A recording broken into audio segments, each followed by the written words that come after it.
G'day guys, welcome to the channel. It's Tristan from Elkmeet MMA and you're on the Punch Drunk podcast. Today we have a very special guest. Some people know him as a cop informant. Some people know him as the Batman of the Valley.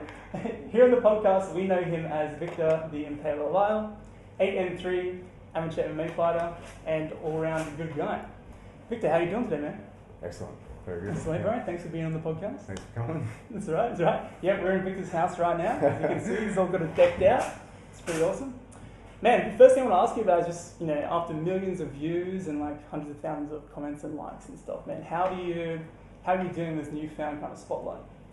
It's pretty weird actually because I'm like quite an introvert.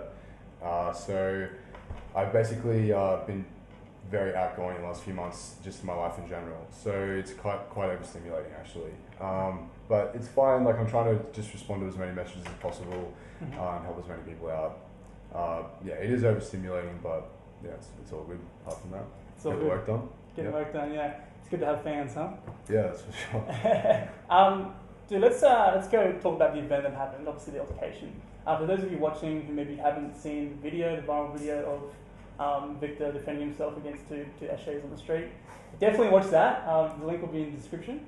But man, just take us back to that night, and I guess like the circumstances kind of leading up to that. Like what happened? How'd you get involved? Yeah, so this is the first time I've really talked about the story properly on the record. But I was just catching up with an ex-girlfriend at the time. She was my ex at the time, and we were basically just meeting up to argue. As you do. Yeah. And she lives in the valley, so we went for a walk, and we used to go for like walks. We're just arguing, as you do. And we got like some Gatorade, I grabbed a drink and stuff, and we're just walking around. And it was like a Tuesday at about 9 or 10 p.m.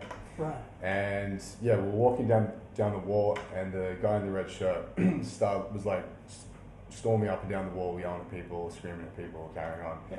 And I grabbed her and was like, stay away from that guy. Yeah. There's probably going to be some dramas with him. And so I pulled her aside, and we just watched. And he started screaming at this group of people, and they like yelled something back to him. Mm-hmm. And then he ran up and started arguing with this other guy who I don't think was with that group. He was just there talking to them. Yeah. And they just started punching up, basically. And I was like, there's a fight. So I was watching, and like heaps of times in my past, I've kind of gotten involved and broke things up. Like we can go into other stories like that. But I always just kind of monitor the situation. And I thought like they can't really hurt each other. Like you can tell people's intent. It just looked like they weren't really going to hurt each other. So I was like, I'll just watch. And then the tall guy, I saw him run from the top of the mall, and he like sprinted all the way down into about where this confrontation was happening. Started punching the guy. From behind, or? Yeah, he like ran from behind and started punching into the fray. Probably like to his back of the head, side of the head, while the other two were kind of fighting. And I got my camera out and started filming it for kind of evidence, which I've done multiple times as well in the past. And so I was filming it, and you can hear me say on the video footage, like, I'm not sure if I should get involved or if I should break it up. And then they kind of tackled him to the ground, and at that stage I was like, okay, I better go break it up. It was like 2-on-1 with a lot of space, and it just looked like someone was going to get hurt. Yeah. So I went over there and I turned my camera off, obviously, and I remember vividly two parts. I remember the tall guy soccer booting the guy in the face. Jesus. Like, yeah, he probably hit him like 3 to 5 times, right in the face, while the other guy was kind of scuffling with him. And I remember being a bit like annoyed because I couldn't stop it because I was just one guy trying to break it up, and he was kind of kicking around me into his face. And then they scuffled some more, and then I remember another point where the red shirt guy had the other guy in a rear naked choke, full rear naked choke on the ground. Yeah.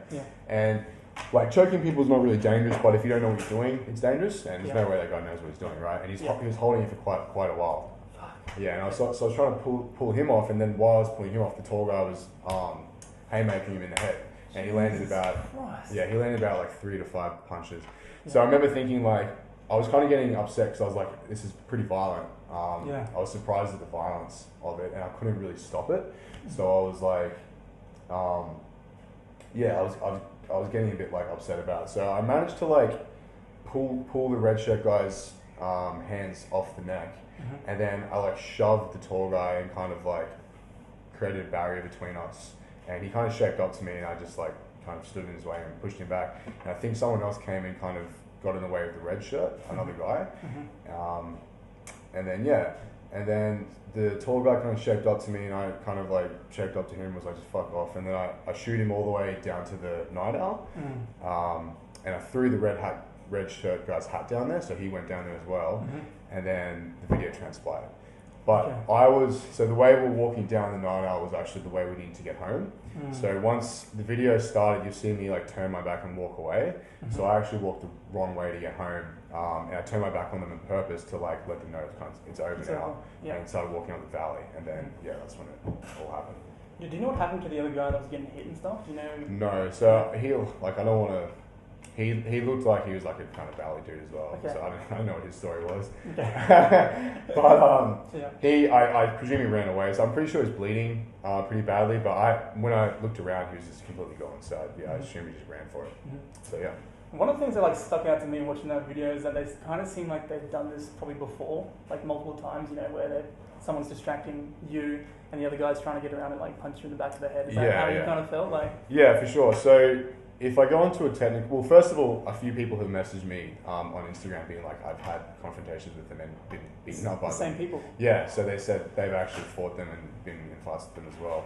But the way they were kind of moving and stuff, and because they were already like dog shotting that other guy, I kind of knew that like they knew what they were doing, and they kind of looked like, they were definitely trying to strafe around me and stuff, so Yeah, there's a part in that video where I think it's after the guy, like the tall guy, you push him back and he stumbles on the chair, which is pretty funny, that part. And then he comes back at you, and you kind of see like the camera's focused on you and him, and the other guy comes around, and he kind of smirks at the camera trying to circle you. And I'm thinking, man, this guy, like, how many times has he done this to somebody? Yeah, I think for sure they've done it before. Well, people have told me they have, and just the way they did it, I could tell they had. And like if I talk about the technical aspect of it, like, well, I don't know. Should I talk about? Yeah, man. Let's talk about it. For sure. Yeah, for sure. Like, tell me, exactly. Like, tell me your strategy. I guess what's going through your mind at that stage. Yeah. So it sounds a bit fight nerdy, but essentially, so I backed up and I was walking away. People, a lot of criticism. People are like, oh, well, you shouldn't have turned your back and this and that. But I actually purposefully did that. So when it kind of broke up, I purposely turned my back and walked away. So I knew that on camera, if they came at me again, it's showing that they're instigating it now because I literally turned my back and walked away. And then so there was kind of all three of them, and the girl was trying to I think distract me a little bit, and they were trying to get on the outside. So if you imagine, this is going to sound fight nerdy, but if you imagine if I'm standing in a neutral stance, there's like a 90-degree kind of where all my arsenal can come out, so punches, kicks, whatever. I was basically just trying to keep them in front of this, and then anyone who came in front of it was getting blasted. So kind of they came that side, and then I stepped back, and then had the angle here, and then if the other one came that way, I would step back again and then readjust that angle here. And I was kind of just ignoring the girl because I've dealt with a lot of that shit before. But I was basically just trying to keep the two guys in the outskirts of this kind of like 90 to 100 degree angle, and then not let them get outside of that. So yeah. You're ignoring the girl, but did you know her dad was a bodybuilder? that was funny, man. For sure, and like just watching that fight, I guess for me, like, I guess it's a great display of kind of self-defense and how you handle it. I think you handle it so well. But even just when I'm watching it secondhand, I still feel like this kind of secondhand anxiety coming from that video, and I guess that circumstances I think probably everybody has felt before and faced before. I'm just wondering, like, how did you stay so calm in that situation? And So that's a massive question. When I was young, I always used to. So I got bullied a lot as a kid and a teenager and a young adult, and heaps of times I kind of got into fights and I would just freeze up. Like I remember one time I was with my first girlfriend, and we were about 16 and she was a bit older than me, and this like he would have been in his early 20s, kind of walked past and said something like fucking emos or some shit, and I turned around and said, what was your problem, mate? And then he walked on and just punched me in the face straight away. Jesus. And he had his girlfriend with him and another guy, and my braces stuck to my mouth and just shredded my mouth open, and I started bleeding everywhere and it really hurt. And I was holding back tears, and his girlfriend and his male friend kind of pulled him away, and that was it. And I remember being ashamed that I just kind of let that happen to me and my girlfriend, and I just got punked. And then Another time I've been king hit. So again, back to the technical aspect of how it didn't happen to me. I've been king hit and coward punched probably at least 5 times.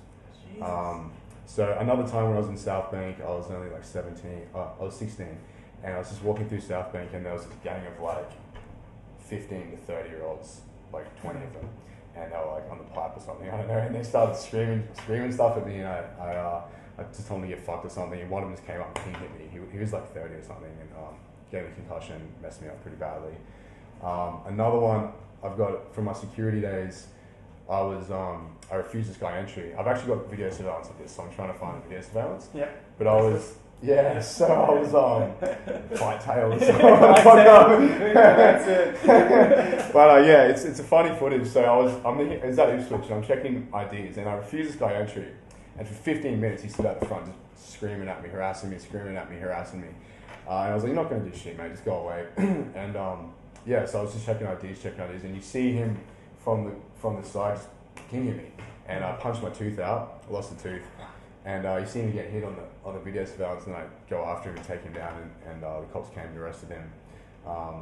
So yeah, that's happened heaps of times. So in terms of like keeping cool, my issue when I was younger was always like freezing up. So I always felt fear, but I was never the type of person to like turn around and run away. Not that that's anything wrong with that. Right. But my issue was always like I would just freeze up and like not know what to do.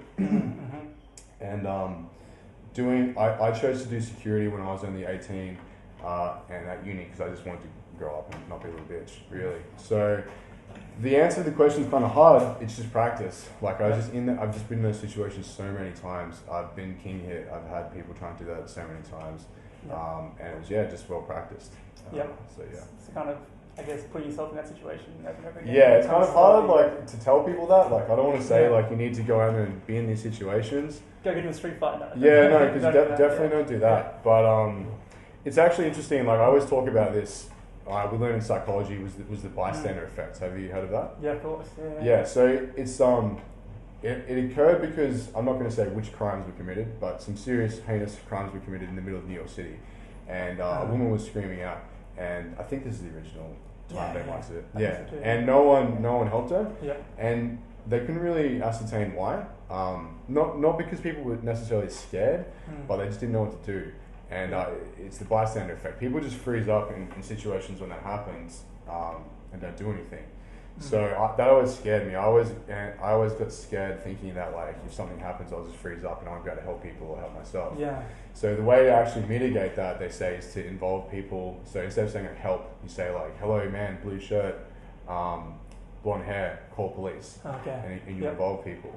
But yeah, so those kind of things always freaked me out, and I always wanted to kind of get around it. And yeah, so I guess just getting involved in things is what allowed me to get better at it.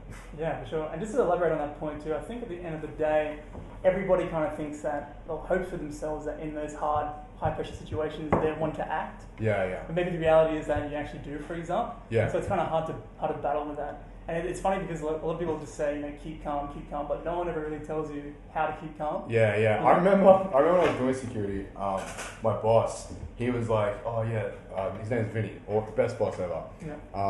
He'd be talking about a story like someone threw a punch at him and he'd dodge it and then do this and that, and I was like, how? I just get punched. Yeah. Like, I freeze up every time. I remember being astounded. I was like, what do you mean? You dodge it? Because I've been punched so many times. But as I've gotten older and gone through so many things like that, now I can dodge, like in that video. So yeah, it's weird. It's just experience. I believe there are some things you can do to like, again, mitigate freezing up or fear, which hopefully I'm going to talk about in like future reels on Instagram and maybe other interviews. But yeah, for the most part, for me, it's really just facing your fears and just going into having experiences like that. So yeah. I think in your last XFC fight too, post-fight speech, you kind of did say that about MMA for you and fighting for you is really just about you facing your fears and your anxieties. Yeah. And I wonder, do you kind of recommend that to other people? Like, not so much like street fights, obviously, but maybe like, hey, just go out and do a Muay Thai fight or something. Yeah, I think martial arts for me is a big one because I've always had bad anxiety and was really insecure growing up, and I always sucked in sports. like kind of martial arts was the only thing I was ever good at when I first got good at it, and it just gave me so much confidence. It's still so scary. Like anyone who fights can tell you it's scary. Yeah. But yeah, like just doing it, you get in there, you face your fears, and it's like quite a profound experience. I think for me anyway. So that's one of the main reasons I do it for sure. Yeah. There's like a kind of elation feeling when you do something you don't want to do or you've been dreading and you finish that thing, and it feels so good. So I can't imagine like being in that kind of violent situation and then kind of finishing the way things you did and handling the situation really well. Like how good you would have felt after that. Did you kind of feel like that, or was that like after the fight, the altercation with the two Eshays? How did you feel afterwards? Did you feel like super? I felt bad. You felt bad? Yeah, I felt real bad actually. So I went home. And called my mum up and was like, I always call my mum when I do stupid things. We do. Yeah, and I was like, Mum, I kind of dropped this dude in the valley, and she's like, what happened? And I told her. I won't say what she said, but I also, my ex-girlfriend at the time, I said, I feel really bad. I kicked this fucking guy in the head. He's probably gonna wake up tomorrow. I don't know what's gonna happen to him. But she was like, man, don't feel bad for him, and she had to reinforce what he did and why it occurred that way. But yeah, I definitely felt really bad about it. Hey, I've felt bad these times after getting into fights like that. But yeah. But unfortunately, in that situation too, like there didn't really seem like an opportunity for you to just run away. Yeah, so it's funny. If we actually go back into breaking down more of the situation, why I kicked. So actually, if you look in the video, you can see he's got he wraps his shirt around his hand. And to me that means he has a knife. So when people knife fight, they put t-shirts around their hands so you can you can't see it. So you can create a buffer where you're not going to get slashed. So he put his shirt around his hand, and usually when people look like that and have so much confidence, it makes me think there's a reason they're confident. They got a trick up their sleeve. So those two variables made me think he has a knife or something like that.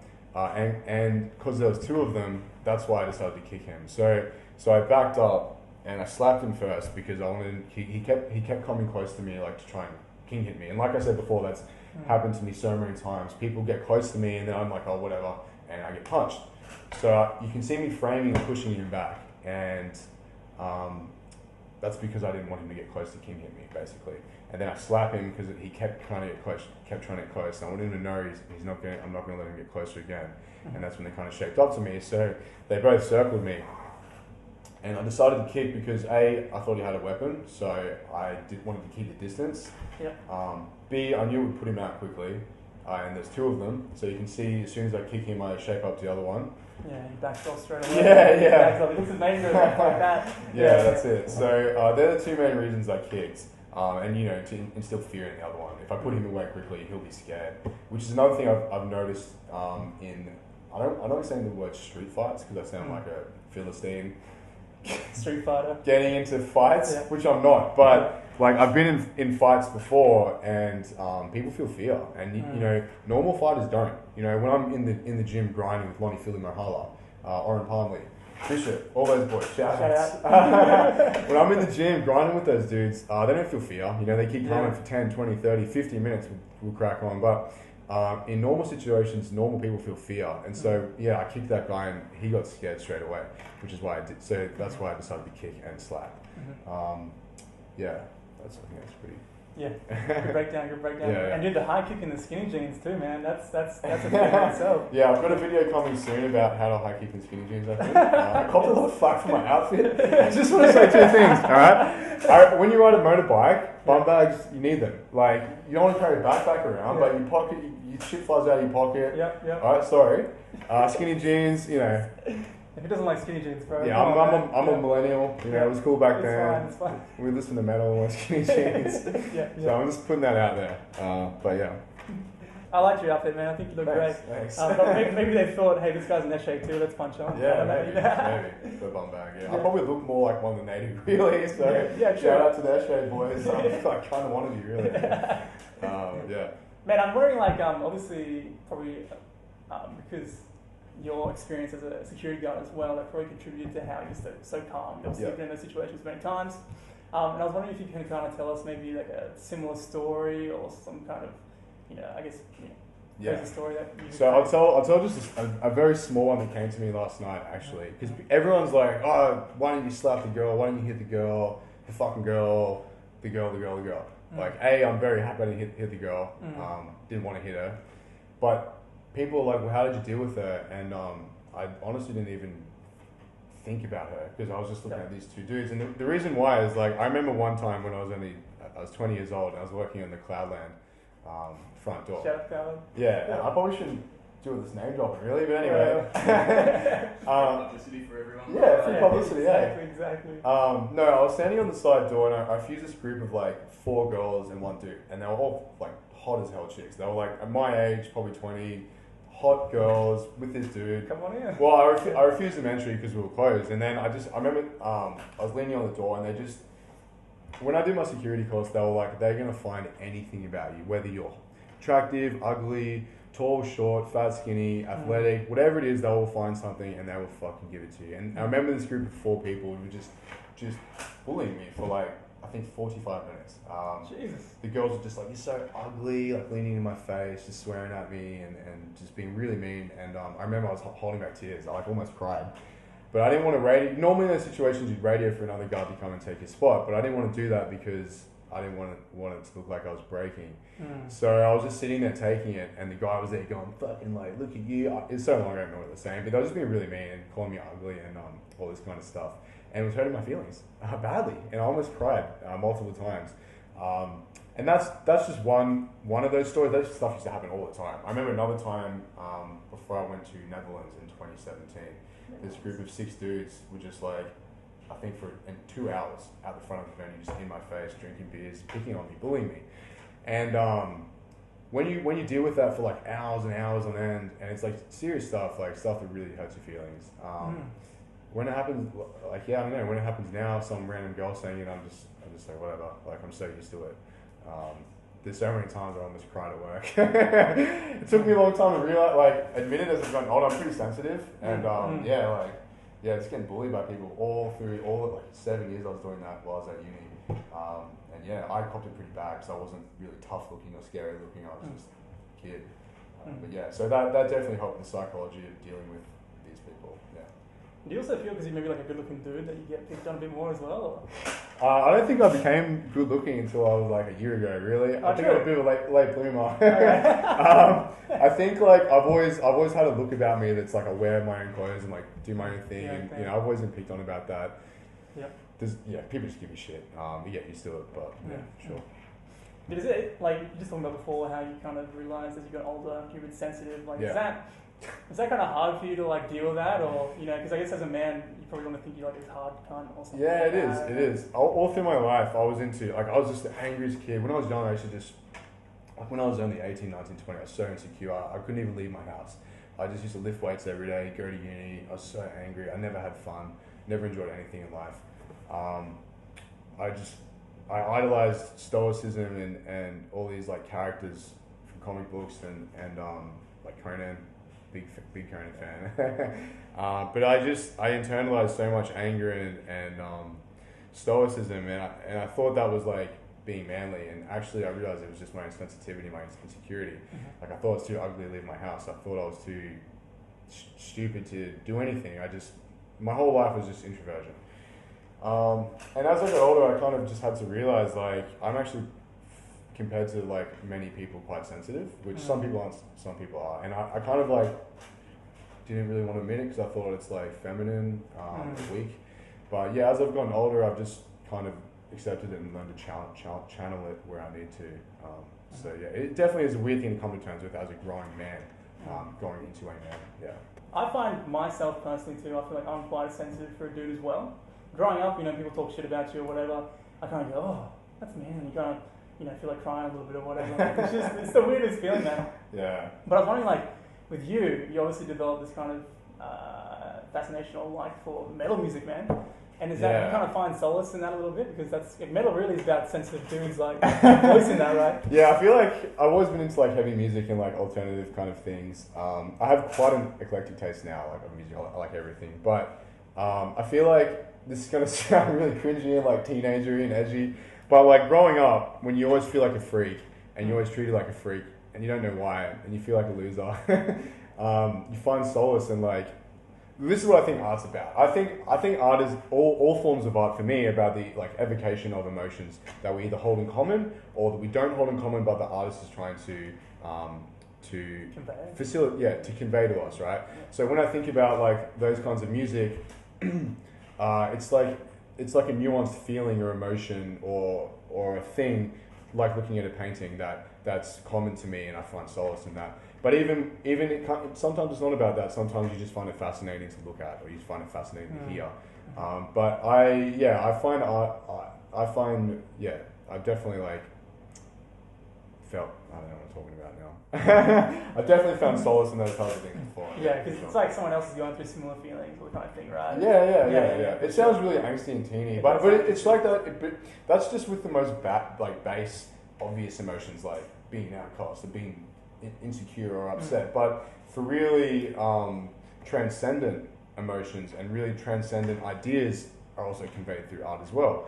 Sometimes the most simplistic and basic things are also quite complex, like our primal instincts can be conveyed through art, and then through really psychedelic art, interdimensional galactic entities type art as well. So I think art for me is about that, and we've got into art now, but I like art. Intergalactic art? Yeah. Oh, yeah. Is that some DMT speaking there? No comment. No comment about that. Cool. Man, one thing that interests me about you as well is the fact that you have a degree in psychological science, right? Yeah. And I'm wondering, like, how do you can you combine that knowledge with like fighting at all? Does that work at all? For sure. I originally did history and literature first, just when I got out of uni for interest, and then I went into psych because I'm just always been really fascinated by the human mind and most of all the motivation behind what makes people who they are. I find that super fascinating.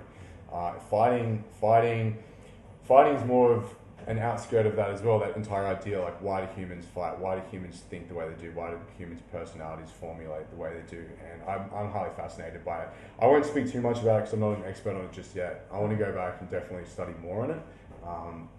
But I want to secure income and kind of grow up a little bit first before I go back to uni and focus on that. But there's definitely a lot of thoughts I have on that matter, but I won't get into it just yet.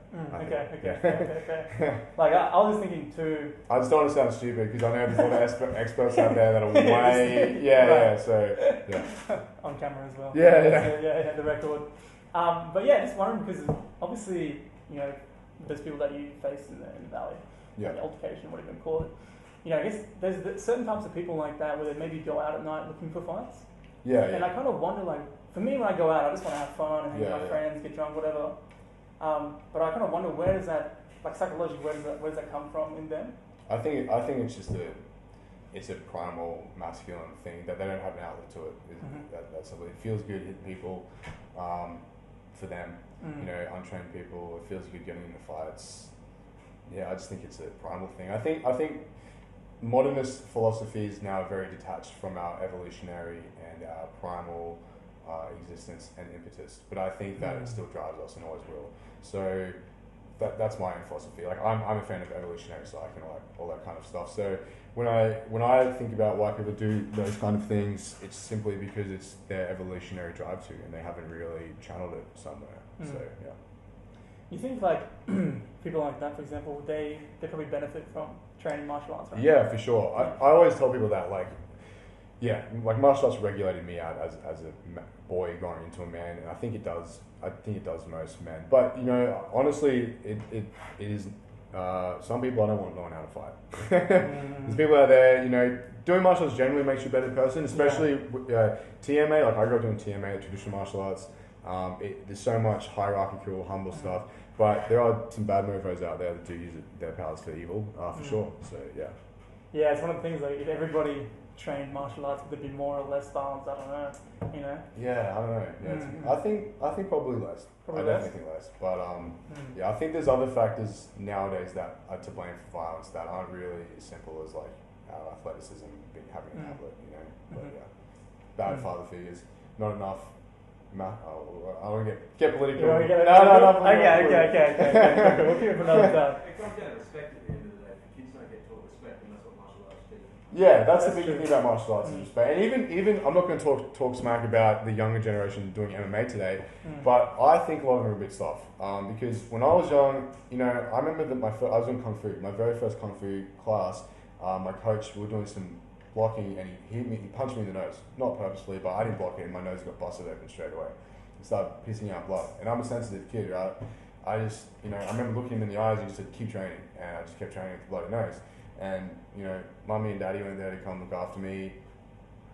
I just did it. But now because people are segueing straight into MMA, it's all about the fighting, the glory, and all that kind of stuff, and less about the hierarchical respect, and less about the you take your spot and you take what you get and you don't complain. I think that's missing a little bit in modern MMA. Not all of it, but yeah, some people, some things. One thing I noticed too with people that maybe train martial arts all the time, like MMA or whatever, I feel like their ego kind of goes down quite a lot. Yeah. Because they're constantly being challenged or beaten in the gym, so they don't feel like they need to challenge themselves. That's something I tell so many people about. I look at again, I'm not trying to talk smack about other people and what they do, but if you look at dudes who just lift weights, they get fucking jacked and muscly, and they walk around, and they look mad. They think they look good, and they have obscene egos because they never gets broken. Their ego never gets broken. They just go to the gym and look mad. But when you do martial arts, I'm pretty good. I've been doing it my whole life. And I'll go into the gym and get tapped by a white belt and go, fuck, I'm quitting. I'm going home, I'm quit, man. My ego gets crushed. Or I get jabbed by some noob. And I'll be thinking about it all night. I'll be like, how did that guy punch me? How did he punch me? How did he land a punch on me? And I'll be thinking about it for days. And that happens to all of us. Our ego's constantly crashing. Constantly getting crushed. You might have a bad day. You just lose all the time. You're losing all the time in martial arts, which I think is a very good thing for your ego. For sure. That's one of the things I love about it too. But people that are outside and maybe don't train themselves, a lot of them don't understand. No. Especially maybe females, especially probably, they feel like it comes from a place of aggression and anger. Exactly. But it's not the case, is it? Yeah. That's why I was saying with women, I try to tell them that because I feel like a lot of the time they think if they're not experienced in martial arts, it's just about it's just ego driven, but it's not really. Yeah. Speaking of martial arts, man, when can we expect to see you back in the cage? I know you're talking about doing a boxing fight. Yeah. So my next fight is definitely going to be pro boxing. I've been wanting to do that for a long time. That'll be in September, and then I should be in XFC the month after that, straight away. I'm going to do 2 camps back to back and get into a fight. Yeah. So keep your eye out. Is that going to be a professional debut? Yeah. So it'll be pro debut boxing, pro debut XFC straight after that, and then I've got a massive plan. I won't talk too much about it, but I've got a pretty good career path lined up for what I dream of doing. Cool. Do you feel like this kind of event that happened to you, maybe the rise in support kind of opens up a lot more opportunities for you in that sense? It definitely does. It doesn't change my path and what I wanted to do. I know exactly what I want to do in the fight game, and I always have. But it's definitely leveraged my bargaining power for what I want to do, and leveraged, it's just given me a lot of leverage. Is there any opponents you have your eye on or anything like that? It's the most boring answer possible to say no. Yeah. But not really. To be honest, the regional scene doesn't really interest me that much. My dream is to fight overseas straight away. And I have some ideas of how I'm going to do that. But I'm not really interested in fighting Aussies. I feel like they're my family. We're going to fight. That's all good. Yeah. But I don't know. This region, it's not the most interesting thing for me. I'm not sure if I'm squandering my future by saying that. But I want to get overseas as soon as possible. It's definitely kind of a close-knit family, I guess, especially in Brisbane MMA and stuff like Gold Coast. So you probably have trained with a lot of people that are potentially your opponents. So that makes sense to me. Yeah. Dude, noticing the fight, the altercation, 2 Eshays. I saw you do one of the smoothest check hooks I've ever seen. Yeah. Can you kind of talk to me about that? Yeah. So the check hook, that's another weird thing to me again, because like I said, I always get punched. I always just eat them. So I don't really know kind of how I did it. I was obviously, I threw a punch at the other dude, and then old mate just overextended so far. And I remember it wasn't even a hard punch. I kind of just slipped it. I saw it because I use my peripheral vision when I'm fighting personally. So I don't. A lot of guys like to look at the focal point of where they're hitting, like kind of hitting a golf ball. But I've always used my peripheral, so I stare at people's chest, and I use kind of shadows and peripheral vision to accumulate data. Anyway, so I accumulated that data, and I just kind of slipped a little bit and touched him, and it wasn't hard. I remember, and he just went down. I remember looking at my hand afterwards, being like, "Oh, I just carried that dude. I dropped him." But yeah, so I was quite happy with that though, because like I said, I've been coward punched so many times, and it was good to just be able to like actually get out of the way for once. Just get one back. Yeah, get out of the way and get one back. So yeah. It's kind of hard to tell from the angle, but did you block it? Or did you No. So it actually missed me entirely. Okay. So I know how much I should actually talk about other fights I've been in. Does it sound like crazy? Nah, dude. Well, I remember one time it was after my second MMA fight. I had 2 black eyes, and we went out to celebrate, and we were sober and we were driving back to my car, and I was with 2 other pro fighters. I'm not going to say who they were, but these guys followed us. This group of 6 guys followed us for about literally 500 meters trying to fight us. I kept saying like, "Leave us alone, we don't want to fight." And they kept following us, and this fight broke out, and I remember getting in the middle, being like, no. And this dude threw the exact same punch I'll make through in that video. No way. He ran at me, and I was like this, trying to break it up, and he came on this side, and he did this massive lunging, like overextending hook at me, like that. Haymaker. Yeah, massive haymaker. Yeah. And I remember I ducked, and it like kind of ricocheted off my head, and I check hooked him too actually and dropped him. But that was probably the first time I've ever not been hit by a coward punch and returned something. And then that video was the second time, and he threw the exact same punch that I experienced back in 2016. Okay. And then I returned the same prize back to him. So that's pretty cool. So anyone watching wanting to counter a coward punch, man, it's that check hook there. Yeah, well, actually, I've talked about this in a video I'm releasing soon. I'm a bit verbose when I'm doing tutorial videos, so try and bear with me. But I feel like in fighting, everything is about first fundamentally positioning and your stance.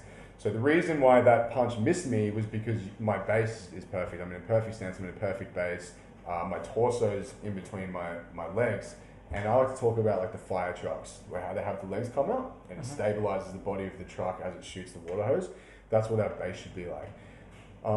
And even if that dude had hit me, it would have done nothing, because it would have absorbed off the top of my head, absorbed into my body, absorbed into my stance, and I was already in the perfect position to throw back. If you slow down the video and look at it, you can see he's completely out of position. So he's like lunging, his chin's out, he's overextended, he's doing this, like he's completely off balance, and that's why all I had to do was touch him and he went down. Whereas I'm quite sturdy in a balanced base and good positioning, I'm just kind of waiting. So technically it's quite an interesting punch. So footwork. So footwork and stance, just being in the, it's like firing a gun. You have to, the body has to be in the correct position, and you have to have the correct aim. You have to hold it correctly. It's exactly the same thing, Man, another thing I want to bring up too is that I've been scrolling through some of your Instagram, digging up some old stories, and I've seen a security guard story relating to a P word. So again, this is coming back to the girl. Another reason why that girl didn't distract me. I remember. So if you guys go on my Instagram and you scroll way down to the bottom, you see a picture of me. I had long hair and a beard, and I was with another security guard and a girl. And I used to get into these like confrontations and take selfies when weird shit happened. And I used to put them on my Facebook. My Facebook got banned, so I lost them all. But that's one that's there. And if you go back to my Instagram, you see it. But I was working at this gig, and this girl kept getting on the stage, and she was like smashed, and she was like pushing the band members, and it was 28 Days, Australian band, and it was down at, I won't say where it was, but she was pushing him and screaming and just going crazy, and then probably over an hour she kept just being like difficult, and the stage manager was like, "Can you get rid of her?" So I was like, "All right." So I was like, "Hey, you got to leave. We got to take you out of the venue. Sorry." And she just went nuts straight away, and she punched me in the eye. And she bottled my friend, and then she kicked me in the groin. Yeah. And then I think I blocked the groin kick though. And then my mate, I was kind of standing there because I never really know what to do with girls, because I'm like, if I grab her, she's gonna get bruises, she's gonna get hurt. So I remember just standing there stunned, being like, I don't really know what to do. And my friend restrained her from behind and took her to the bar. And I walked over to the bar, and I had long hair at the time. She just grabbed my hair and was like ripping it. And my head was doing this.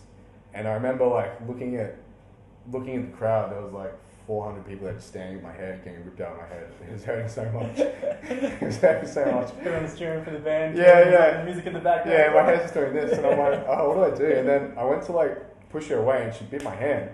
And then she's there gnawing on my hand, and for like 30 seconds straight. And she's there going like this, gnawing, and my hand's doing this. And I remember being like, I don't know what to do. I can't punch her. My hand's just getting ripped off. And I remember making eye contact with this cute girl in the audience.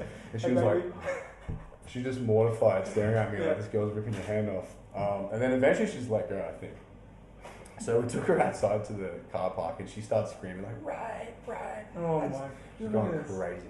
Yeah. And the cops were coming to get her, and then she started screaming she was on her period. And I was like, oh, wow. Okay. And she managed to like get up, because we're trying not to apply too much force on her to hurt her and leave marks.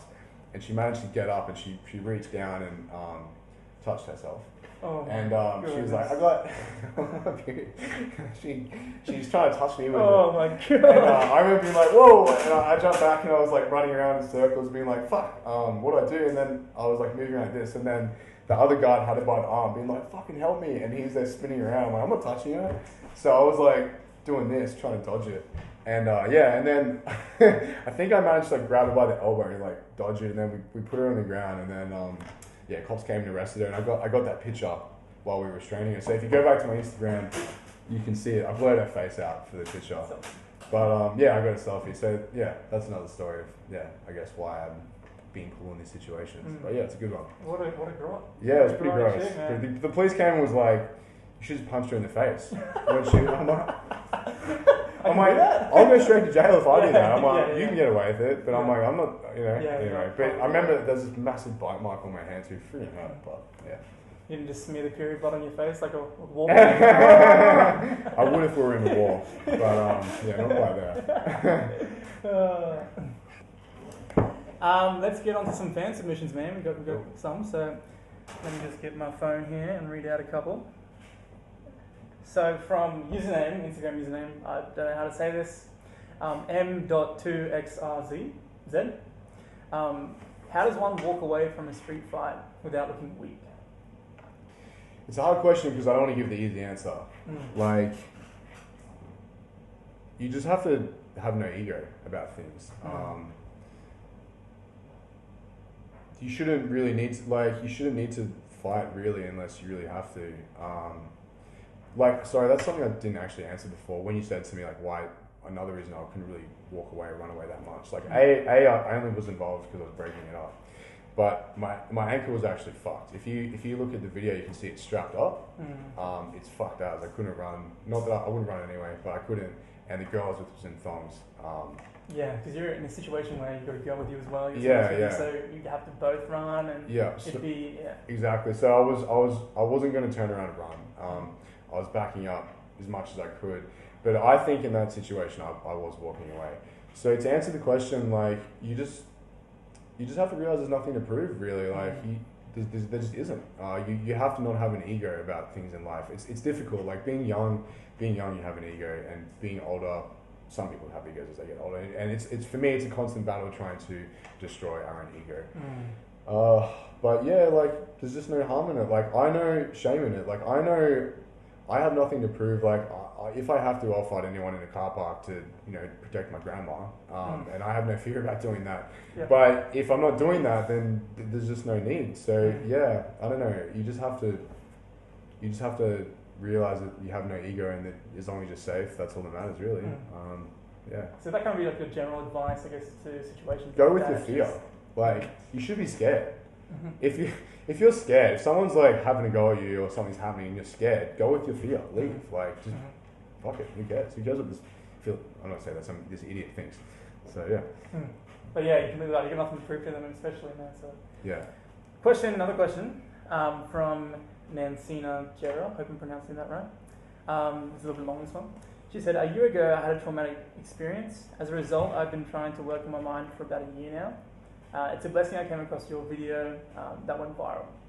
It would be nice if you shared more on what the mind experiences when under stress and fight or flight situation. So I'm going to not talk about this from a technical perspective or a scientific perspective because that's not my field. I have studied a lot of it, but I'm only going to talk about it anecdotally, which is also an important aspect that I feel like not many people get into. But for me, when things like that always happens, I always, like I said, froze up. And I've always experienced fear, but I personally was never someone who was like, okay, I'm going to run away. I'm just going to freeze up and whatever's going to happen to me is going to happen. So what you feel in those situations, for me, is just nothingness. I feel kind of dead to stimuli. I feel like I've been bashed before. I just kind of blocked, covered myself up. I just feel kind of dead to the stimuli. I think to get out of that, like I said, you need to somehow create a mental cue or a cognition to remind you that you're in a real situation, or remind other people that there's a real situation going on. So that's from my perspective. That's normally what I felt. But fear always froze me. It didn't make me like disappear. Yeah. That kind of cue you're just speaking of, understand, like, I guess for yourself, do you have any examples of what that could possibly be, you know? So for me, I've always been someone who's quite calm, just in terms of my demeanor. And for me, the difficulty was again, like I said, bridging the reality to the, I guess, cerebral aspect of it, like bridging that we're in a real situation.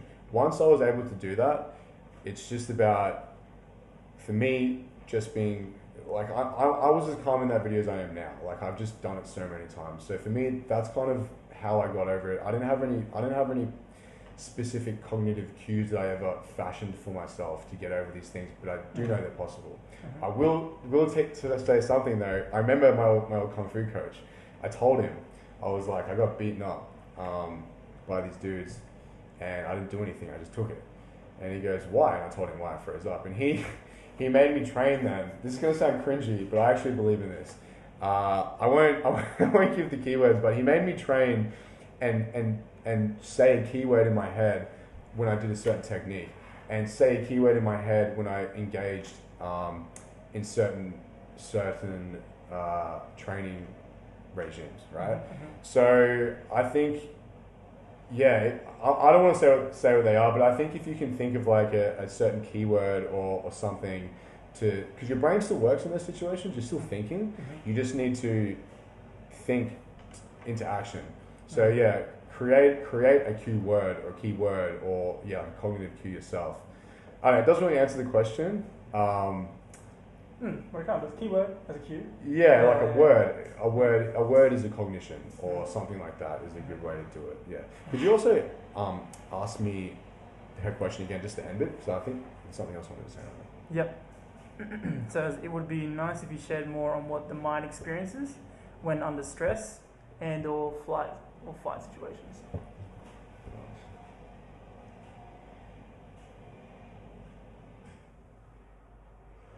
Yeah, I guess the only other thing I can say onto that as well is like, for me, it's not fight or flight. Like I said, it was just stay and take. But yeah, I think to conquer those things, you need to somehow create a cognition or a cue or a word or something to spring yourself into a fight or flight mode, because those are the things you want to experience, fight or flight. And like I said before, in terms of being able to walk away, that's flight, and you should embrace that. Unless you don't have to, embrace the flight response. Just leave. So yeah. Cool, man. Next question from the same user actually.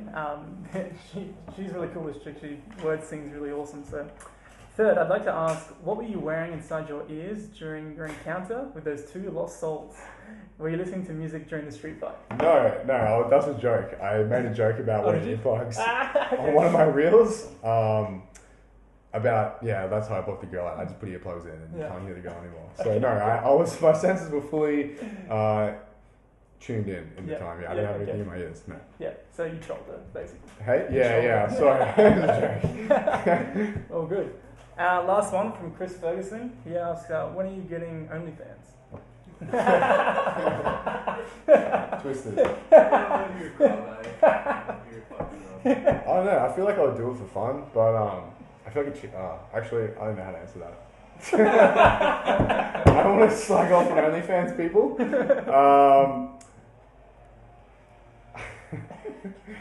I don't know. Yeah. Okay. Hit me up for a collab. Yeah. Get on someone else's OnlyFans. Yeah. Cool. Do you have any offensive missions yourself? So two main questions I've been getting. Again, sticking to like martial arts and this incident is the topic of what we're talking about. One of them is just like where to start.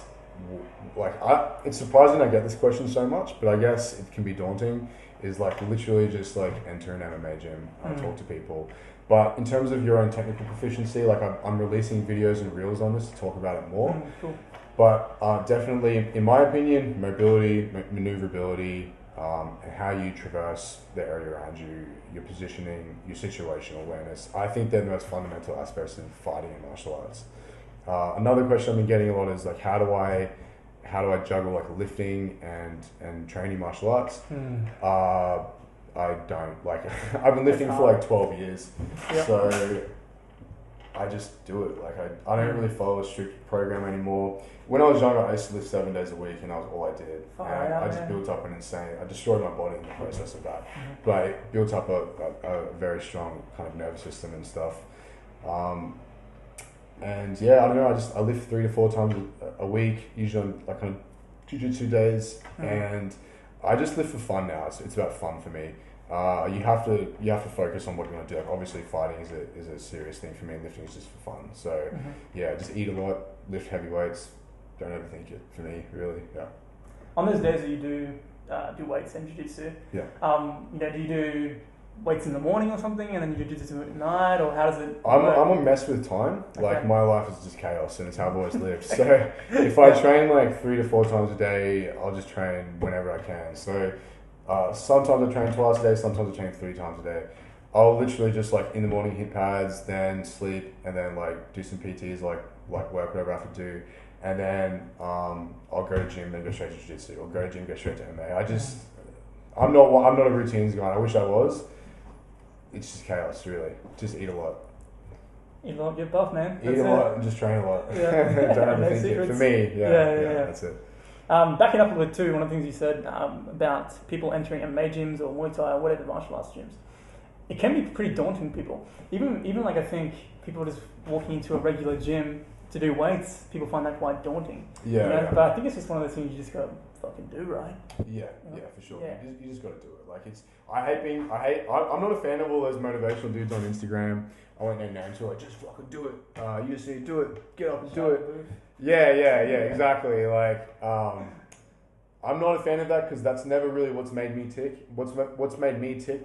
Maybe that's the answer. Really, is knowing yourself. Know thyself. What's always made me tick is like insecurity and ineptitude and self-loathing. To be honest, so I was always looking at myself in the mirror and I'm highly critical and like, well, am I going to be like this forever or not? Because I don't like myself. So that's what's driven me to do things. I guess you got to find what makes you disciplined and do it. Like it's easy to say just do it, just fucking do it, which also is true. You do have to just do it, but you have to know yourself. Like you have to know what mental heuristics you can use to try and facilitate growth and facilitate positive lifestyle changes to make you go train, to make you go do things. Even with studying, like I always thought I was stupid, so I had to go to uni. I had to study because I felt like an idiot. I still feel stupid now. So I don't know. It sounds weird because it's so negative. I have such a negative brain, and as I've gotten older, I'm trying to undo that. But then again, like I kind of like it. I like being driven that way. I like that. That's what's pushed me forth in life. So yeah. Yeah, well, it's kind of motivated to get to where you are now. So yeah. Like all the things I've achieved in my life haven't been due to comfort. They've been to and the times I've been comfortable in life. Yeah. Like I'm sitting. Me personally, you know, if I have too much money, if things are too easy for me, I'll literally just sit on the couch and not watch TV, not do anything. I'll just be a zombie and die. So it's kind of a weird interplay between success and failure for me to push myself forward.